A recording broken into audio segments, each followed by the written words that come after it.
Na aula passada, que teve como tema a zoologia, aprendemos tudo sobre o filo Annelida, das suas características até a forma como se reproduzem. Os anelídeos, eles são os vermes verdadeiros porque têm um corpo cilíndrico e dividido em segmentos. Eles são hermafroditas e fazem uma fecundação cruzada, ou seja, ambos ficam grávidos. São as minhocas, as sanguessugas e os minhocuçus. O professor Oromar nos falou sobre o modo de vida do filo molusca, sua forma de respiração e o tipo de circulação. O filo molusca tem o corpo mole, são os polvos, as lesmas, as lulas, as ostras. Eles têm uma respiração cutânea, pulmonar ou branquial. Se reproduzem através de uma fecundação cruzada, quando hermafroditas, ou através de uma fecundação simples. A sua circulação é do tipo aberta, não tem vasos sanguíneos. Vimos quais são as diferenças entre crustáceos, insetos, aracnídeos, quilópodos e diplópodos no filo Artrópoda. A principal diferença que nós vamos encontrar nas classes dos artrópodes está no número de patas. Os crustáceos possuem 10 patas, os insetos 6 patas, os aracnídeos 8 patas, quilópodas 1 par de patas por segmento e diplópodos 2 pares de patas por segmentos. Boa aula!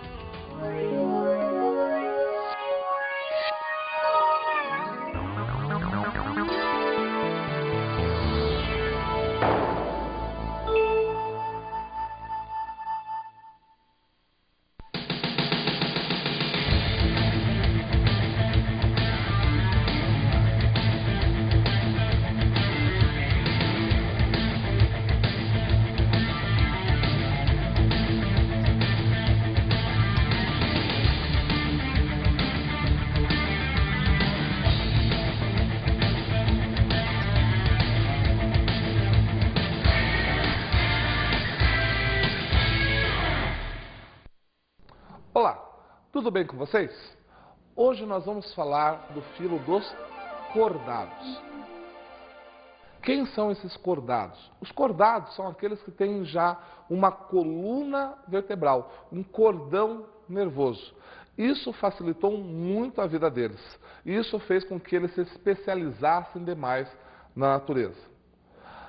Mas não é só a presença de coluna vertebral, que você também pode chamar os cordados de vertebrados, que vai deixá-los como únicos neste filo. Nós também temos outras características a serem vistas. Nós podemos ver também que os cordados, todos eles são triblásticos. O que quer dizer triblástico, como você pode ver? Triblástico, três. Blastos é folheto embrionário. Se a gente for nesses animais estudar toda a sua embriologia, se a gente chegar lá, olhar para esses animais na sua embriologia, no desenvolvimento, desde ovo, mórula, bástula, gástrula, quando nós chegamos em gástrula, que é a hora que ele está formando os seus tecidos, nós vamos ver que ele tem a ectoderme, a endoderme, que é o tecido interior, e a mesoderme. Então ele tem 3 folhetos embrionários. Além de triblásticos, eles são celomados. Pelo amor de Deus, professor, o que quer dizer mesmo celomado, que eu me esqueci? Esqueceu, né? Celoma quer dizer buraco. Eles têm buraco. Vamos revisar. Quando tua mãe compra uma galinha lá no açougue, você lembra aquela galinha resfriada? Tá? Ela vem num saquinho. Dentro dela tem um saquinho que vem os miúdos, ou seja, vem a cabeça, o pé, os miúdos da galinha. Se tua mãe tirar, não sobra um vazio, um oco dentro da galinha? Então, aquele buraco é o que a gente chama de celoma. É o buraco que forma o tórax e abdômen, onde eu vou ter as vísceras conformadas ali. Então, o celoma é este buraco. Além de celomados, eles são o que nós chamamos de deuterostômios. O que é deuterostômios, professor? Agora eu acabei. Deuterostômios, não quero mais saber. Calma. Deuterostômios quer dizer que lá na fase de gástrula, lá na embriologia, tem um buraquinho chamado blastóporo. Você já viu isso comigo? E este buraquinho ele vai originar nos cordados o ânus. Em alguns animais, nos outros animais, originava a boca. Já nos equinodermatas E nos cordados agora vai originar o ânus. Então nós vamos dizer que são deuterostomianos. E eles têm o que a gente chama de simetria bilateral. O que é simetria bilateral? Essa daqui, ó. Eu consigo passar um plano que corta o animal em duas partes simétricas, a esquerda e a direita. Então ele tem uma simetria bilateral. Eu não consigo fazer assim, porque aqui não é simétrico, ó, meus olhos estão para frente, não tem olho para trás, mas nesse plano, que é chamado de plano medial, eu consigo separar o animal em partes simétricas. Isso daí é muito fácil, tá? São as características dos cordados. Mas veja, quando nós começamos a estudar os invertebrados, nós começamos lá de poríferas, viemos passando por quinidários, vimos todos os vermes, os moluscos, os artrópodes. O que eu sempre falava com vocês? O que a gente sempre estava visualizando? Nós visualizávamos duas coisas. O ciclo biológico. O que era esse ciclo biológico? Nascer, crescer, reproduzir e morrer. E visualizávamos a homeostasia. A homeostasia eram as funções que deixavam o ser vivo. Então, para os cordados, nós também vamos fazer isso. Nós vamos estudar o ciclo biológico deles e vamos estudar as funções que deixam o ser vivo. Ou seja, vamos estudar a homeostasia. O que vocês acham? Será que tem muito cordado ou pouco cordado?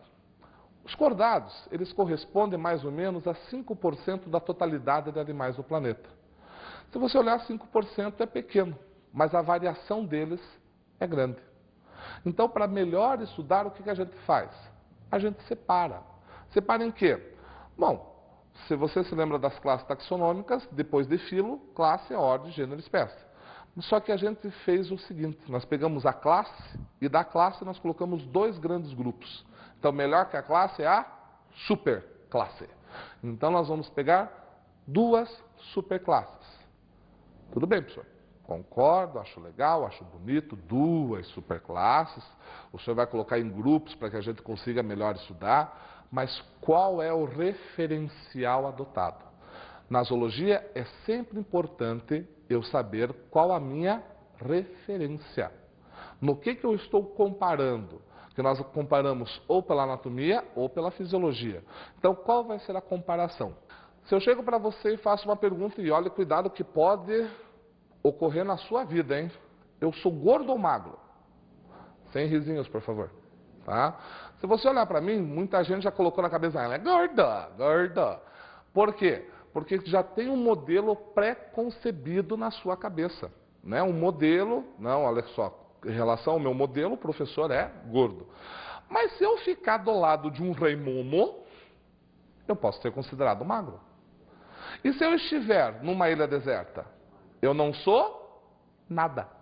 Por quê? Não tem outro ser humano para comparar a criatura. Eu estou numa ilha deserta. Vou me comparar com o quê? Com uma palmeira? Olha para a galera e fala, oi gata, tudo bem? Não tem como. Então, eu não sou nada. Tudo depende de um referencial. Se você notar, a sua amiga sempre vai achar teu namorado feio, até o dia que ela namora ele. Né? Então, tudo depende de um referencial. Qual vai ser o referencial adotado para que a gente coloque essas duas superclasses? Vai ser modo de locomoção. Como é que ele se locomove? Tem membro inferior? Ótimo. Não tem membros para se locomover? É outra superclasse. Então, se possui ou não possui membros para se locomover. Aí eu vou ter duas superclasses. Quais vão ser essas duas superclasses? Quem não tem meio de locomoção, não tem membro inferior, não fez membros para se locomover com projeção óssea, é a superclasse Piscis. O que é a superclasse Piscis? São os peixes, porque eles só têm nadadeiras, não tem projeções de membros. A outra superclasse é aquela que tem membros para se locomover, que vai ser a superclasse Tetrápodas. O que é a superclasse Tetrápoda? Tetra, 4. Lembra-se muito bem, né? Tetra, 4. Podos, pés. Então eles têm membros para se locomover. Ou pode ser com os 4 membros, ou como nós que andamos em apenas 2 membros, né? Vão ser quem? Os anfíbios, os répteis, as aves, o mamífero. Calma aí, professor, pelo amor de Deus. Pelo amor de Deus, já me causou confusão. Que negócio é esse de anfíbios? Tudo bem. Aves, beleza. Mamíferos, tudo bem. Mas répteis? Répteis tem cobra. Cobra, por acaso, tem pata para ficar andando? Até o lagartinho, tartaruga, tudo bem. Mas cobra? Cobra não tem? Tem. Não tem, professor. Tem, estou te falando, cala a boca. Tem.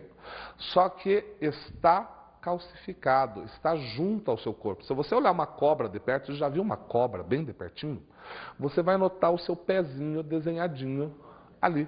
Então, se você notar, você vai ver os membros. Por isso que você pode classificar ela como tetrápoda, tá? Não tem problema nenhum. Bom, como eu já falei para vocês, peixes, anfíbios, répteis, aves e mamíferos vão ser apenas subconjunto dessas superclasses. Vão ser o que a gente chama de classes. E nós vamos estudar a homeostasia de todas elas. Por isso que eu já fiz um quadro para que você consiga compreender.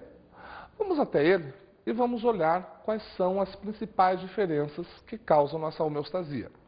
Então, olha só, vamos começar com a classe peixes. Você lembra o que era homeostasia? Homeostasia eram as funções que deixavam o ser vivo. Então, vamos lá. Vamos começar aqui nos peixes, no sistema circulatório.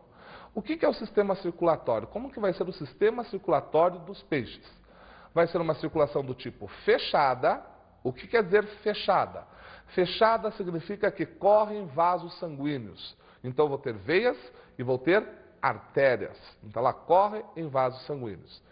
E os peixes têm um coração bicavitário. O que é um coração bicavitário? Bi é 2. Cavitário, cavidade. Ele tem duas cavidades. Eles têm um átrio e um ventrículo. Nossa, professor, e daí? Não vai misturar sangue arterial com sangue venoso? Ou seja, sangue venoso rico em gás carbônico, sangue arterial rico em oxigênio? Vai se misturar? Vai. E daí, o que vai acontecer? Essa mistura não permite que eles tenham a temperatura constante. Portanto, eu vou dizer que eles são pecilotérmicos. O que quer dizer pecilotérmicos?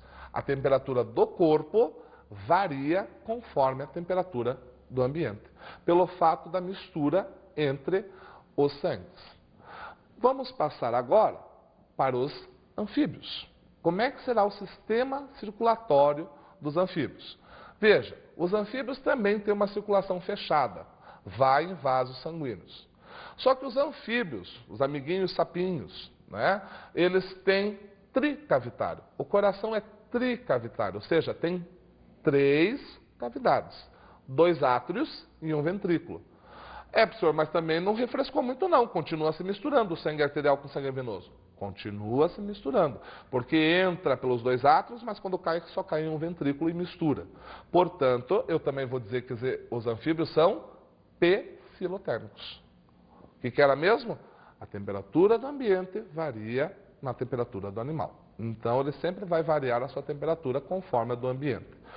Por isso que a gente tem que tomar cuidado quando pega sapo, rã, porque como você está a 36 graus Celsius, você pode produzir queimaduras neles.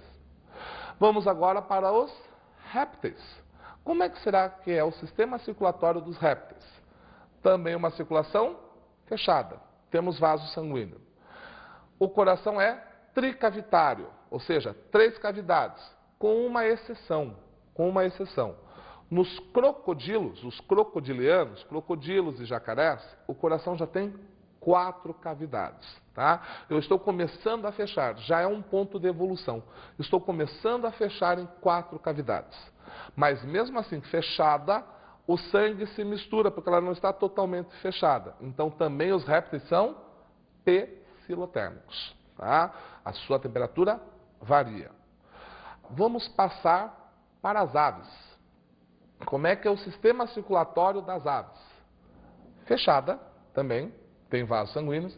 E agora olha aqui o coração, tetracavitário, ou seja, 4 cavidades. 2 átrios, 2 ventrículos. Ou seja, o sangue não se mistura mais. Não há mais mistura entre sangue arterial, rico em oxigênio, e sangue venoso, rico em gás carbônico. Portanto, a sua temperatura vai ficar constante, a temperatura vai ficar a mesma. Então eu digo que esse animal é o quê? Um homotérmico. A temperatura dele permanece constante em relação ao ambiente. E por último, a nossa última classe, os mamíferos. Circulação fechada também, tetracavitário igual às aves, e homotermia. Isso daí é igualzinho às aves, tá certo? Não precisamos falar muito. Voltando na nossa função da homeostasia, vamos ver agora o sistema respiratório. Como que essas classes respiram? Como é que vai ser a respiração dela? Então veja, os peixes, a respiração ela é exclusiva branquial, tá? Então ele vai ter brânquias. Então as brânquias, vai entrar o oxigênio por aqui, ele solta pela boca. Já os anfíbios eles estão tentando conquistar a terra. Então a respiração deles é branquial, por brânquias, cutânea, pela pele, cloacal, pela cloaca, as tartarugas fazem isso, e pulmonar. Fazem todas e nenhuma funciona bem. Não é uma coisa triste, não é?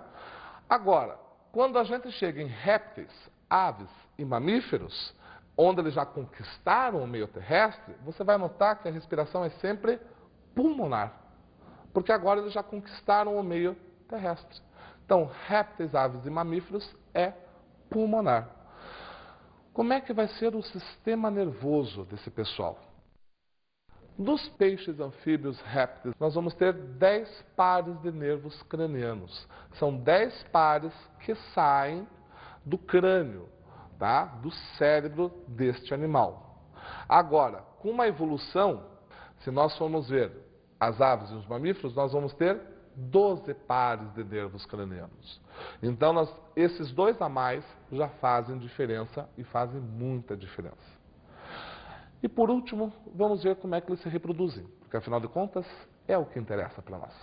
Interessa para a gente saber como é que eles fazem xexo. Como é que eles vão se reproduzir. Então, olha aqui, os peixes são ovulíparos. Senhor, o que quer dizer ovulíparos? Paros é de parir, ou seja, o que sai para fora da fêmea? Sai óvulo, portanto, ovulíparo. Você sabe muito bem.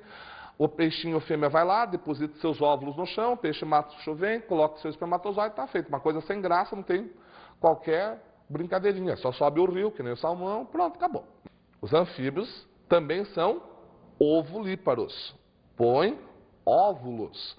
Como assim, professor? O sapinho fica lá coachando, a fêmea olha pra cara dele e fala, sobe aí, cara. Ele sobe, vão lá pro brejo, ele dá-lhe um abraço nela, que é uma coisa de doido, ela espelha os óvulos, ele espelha o esperma por cima, pronto, fecundou, tá, fica muito bonito. Olha, já tem um abraço, já alguma coisa mais interessante. Os répteis, nós vamos ter ovíparos e ovovivíparos, que só nas cobras peçonhentas. Ovíparo quer dizer que bota ovo. Então vai lá, dona jacaré, engravidou. Nossa, professor, tem sexo? Animal, cara. É um sexo animal, porque 2 jacarés é uma coisa triste de você ver. Aí a dona fêmea fica grávida, vai lá na sua beira, geralmente no cupinzeiro, ela coloca seus ovos. Tartaruga vai na praia. Professor, por que o jacaré coloca seus ovos no cupinzeiro? Para manter a temperatura constante. Porque se variar demais a temperatura, eu vou ter mais machos ou mais fêmeas. Então, no cupinzeiro tem uma temperatura constante. Já as cobras venenosas, elas são ovovivíparas. Elas estão botando seus ovos e já está saindo a cria. O ovo já está quebrando e a cria já sai prontinha, já sai mini cobrinhas. Então, por isso que a gente chama de ovovivíparo. As aves, elas já são ovíparas. O que quer dizer ovípara? Botam ovos. Então vamos pegar uma ave como exemplo, uma galinha. A galinha está lá, olha para o seu galo. Oi. Aí o galo vai em cima dela, arranca tudo quanto é pena da cabeça da coitada, pega o seu pênis, faz uma relação sexual e ela começa a produzir o seu ovo. Bota o seu ovo, fica chocando lá pelos seus 21 dias até nascer um pintinho. E nos mamíferos, que daí chega o nosso caso, vivíparos. Sai um ser vivo, né? Então, olha lá, vamos pegar na nossa parte. Humanos, um homem olha para uma mulher, faz sexo, coisa e tal, a mulher fica lá gordinha, bonitinha, 9 meses, e quando sai aquela coisinha linda, na forma de joelho, chorando, banguela, míope, careca. É um filhinho, que só os pais acham bonito, vocês já notou isso? Mas tudo bem.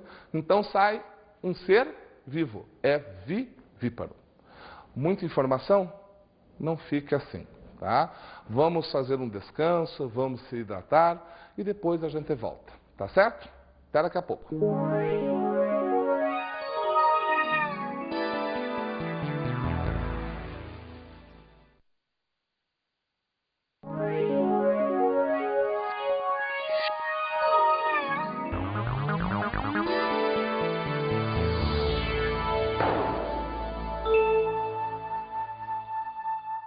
E aí, mais descansadinho? Então vamos continuar. Nós vamos ver agora as principais diferenças nessas classes.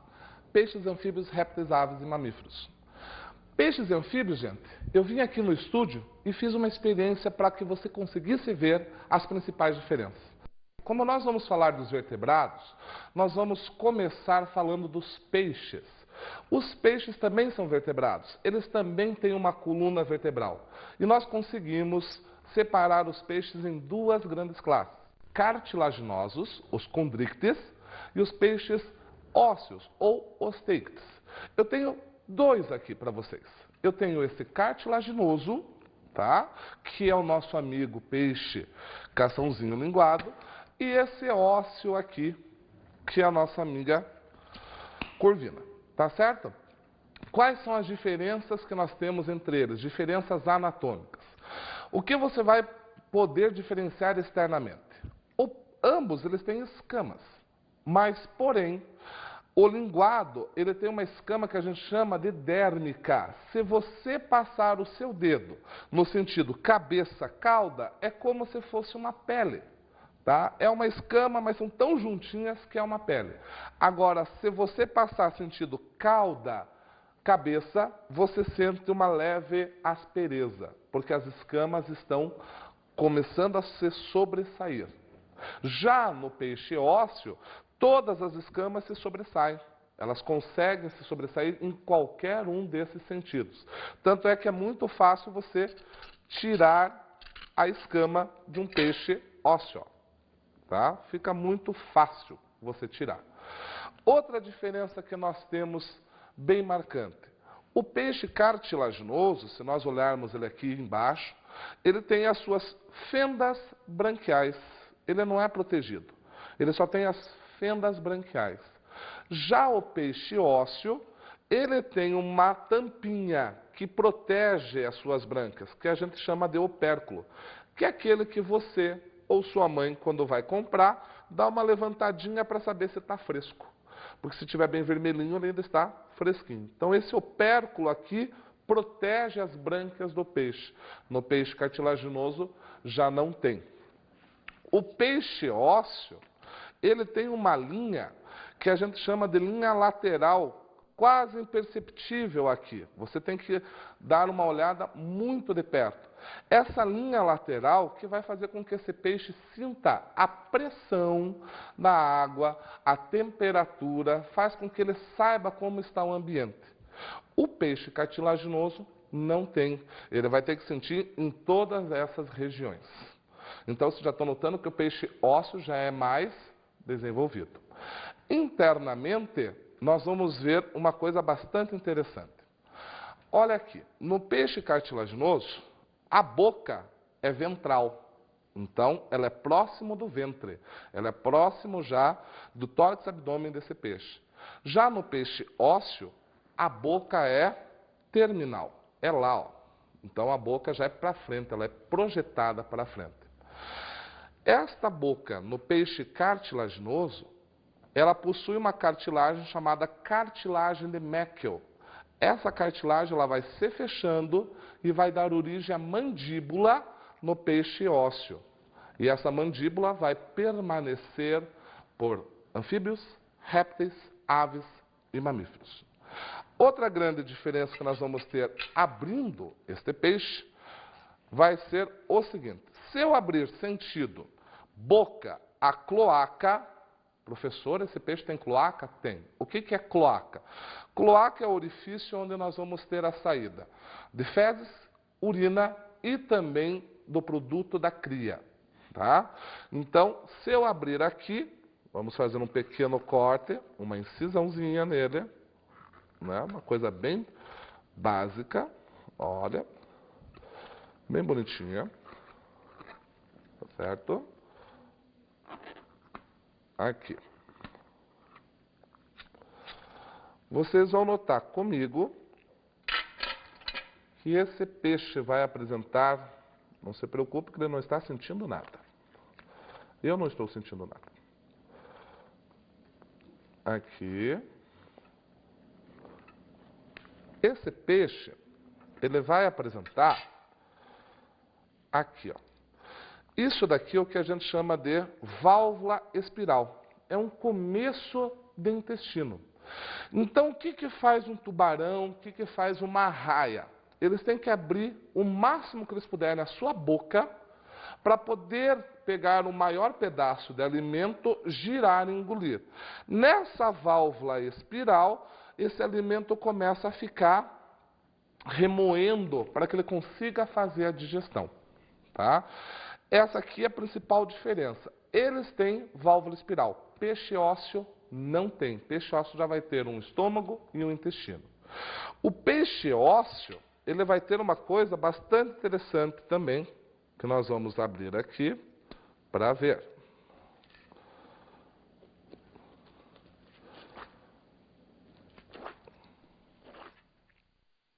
Olha só.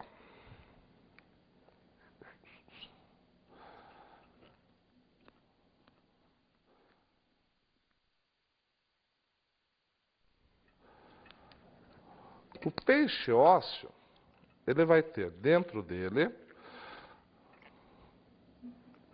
é só questão da gente poder achar,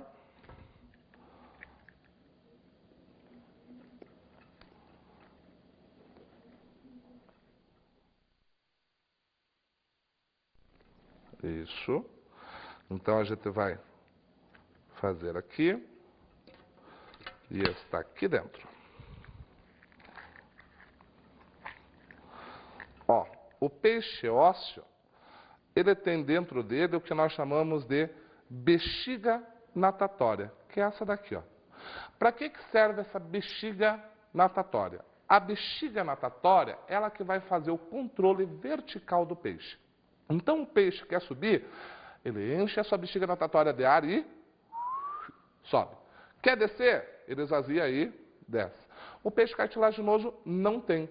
Aí o pessoal diz assim, é por isso que o tubarão não pode parar de nadar? Se ele parar de nadar, afunda? É. Então quer dizer que o tubarão tem que dormir nadando? Não seja louco. Ele vai em cima de uma pedra, pousa ali, fica numa boa, dorme e depois vai embora. Tá?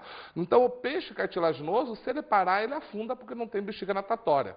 O peixe ósseo já tem. Entenderam a diferença entre peixes? Bem simples. Agora nós vamos ver os anfíbios. Vamos ver como é que são os nossos amigos anfíbios. Nós temos aqui a nossa amiga ranzinha, que é um exemplo muito bom de um anfíbio. Olha a nossa amiga rã.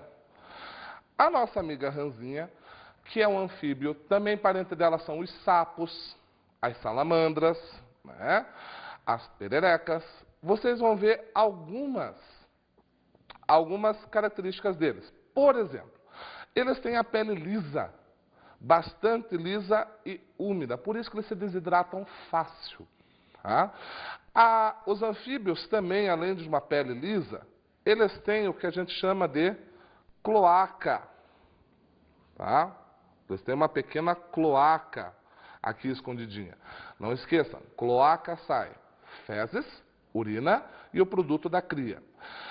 Os anfíbios, eles têm no seu olho 3 membranas e uma membrana ictante, que é para proteger esse olho. No caso dos sapos, você ainda vai ter aqui uma glândula de veneno. A rã não tem. A rã ela apresenta, assim, ventosas nas suas patas.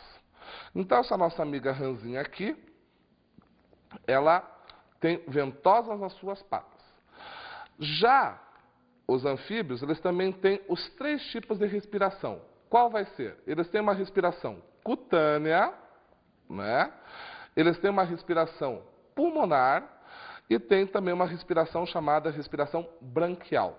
A respiração branquial, quando eles estão na forma de larva, que é o girino. A respiração cutânea, pela pele, na forma adulta, e pulmonar também na forma adulta. Eles têm as duas funções na forma adulta? As duas. E você veja, nenhuma funciona bem. Por isso que eles estão sempre com problemas respiratórios. Já no anfíbio nós vamos ter toda a mandíbula completada, tá?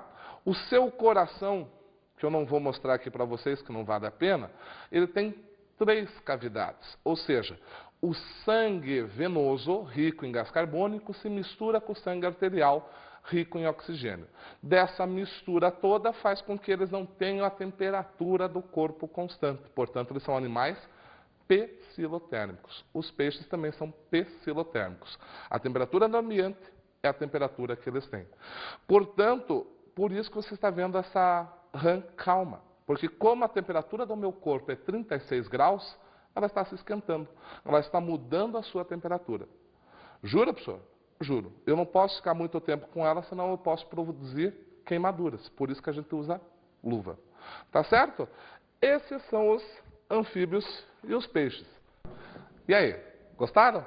É uma loucura essa mágica, né? Até mudei de roupa, não fui tão rápido, calma, não fui tão rápido assim. Mas você já viram as principais diferenças entre os peixes cartilaginosos, os peixes ósseos e a minha amiga Ranzinha, que é a representante dos anfíbios. Estava linda ela, não ficou bonita com aquele close? Então, agora só falta a gente falar sobre répteis, aves e mamíferos. Vamos falar de uma versão mais evolutiva. Como assim? Os répteis, eles já conquistaram a Terra. Os anfíbios começaram essa conquista, mas a pele estava nua, desprotegida, então eles volta e meia tinham que voltar à água. Já os répteis, eles podem estar lá nadando, mas eles conseguiram uma couraça à sua volta, que é a presença de escamas. Tá? Nossa, professor, estamos copiando os peixes? Estamos, só que agora são escamas mais duras. Tão duras que no caso dos quelônios, né, tartarugas, jabutis e cágados, nós vamos ter um casco para proteção. Né? Então, nós já temos essas escamas que são escamas protetoras. No caso das aves, eu tinha que me preocupar com outra coisa. Eu não posso só estar no meio terrestre. Agora a minha temperatura é constante. Se a minha temperatura é constante e esfria, eu passo frio. Então eu tenho que me aquecer e me proteger. As escamas continuam? Continuam. Se você olhar bem para o pé lá da galinha, você vai ver que tem muitas escamas. Mas eu também crio o quê? Crio penas. As penas servem para que eu consiga manter a temperatura constante. Já viu um passarinho dormir? Parece uma bolinha, né? Por que ele faz isso? Porque ele eriça suas penas e faz uma camada de ar à sua volta. O que a gente pode chamar de efeito estufa. Ele faz uma camada de ar onde o calor não consegue passar e volta. Ele reflete. Isso aquece o pássaro. Tá? Você pode notar uma garça lá no Pantanal. Ela está como? A perna levantada. Para quê? Para gastar menos energia. Então, tudo para gastar menos energia para que mantenha a temperatura constante. Já os mamíferos, eles criaram para se proteger do frio pelos. Então, para que servem os pelos? Professor, mas por que não continuam com as penas? Vejam, as penas são boas, elas protegem do frio, mas elas também auxiliam a ave a voar. Então, elas são fortes, elas são grossas, e isso incomoda muito. Já os animais são mais terrestres, então eles têm que ser ágeis, eles têm que correr. E os pelos são mais maleáveis. Mas a função também é praticamente a mesma. Eles vão eriçar os pelos, vão formar uma camada de ar e vão se proteger do frio. Professor, a gente faz isso? Faz. Só que nós fomos perdendo esses pelos, nós temos poucos hoje. Mas também se eriça, o que você chama de arrepio. Nós temos bastante pelos na nossa cabeça, né? São os cabelos, porque 80% do nosso calor sai por ali, tá certo? Então, esses foram os filos dos cordados. Vamos agora para a nossa dica de estudo e a gente volta.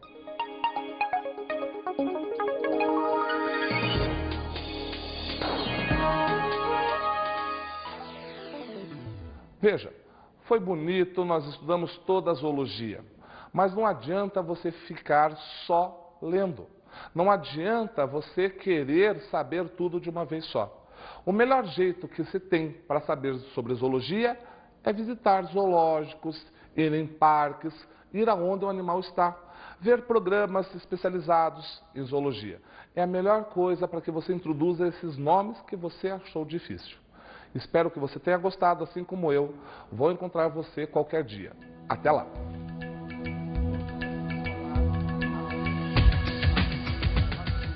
o professor Oromar nos falou hoje sobre o filo cordata. A principal característica dos cordados é a presença de uma coluna vertebral, mas eles também são celomados, triblásticos, deuterossomianos e têm simetria bilateral. Aprendemos as principais características das classes que pertencem a este filo.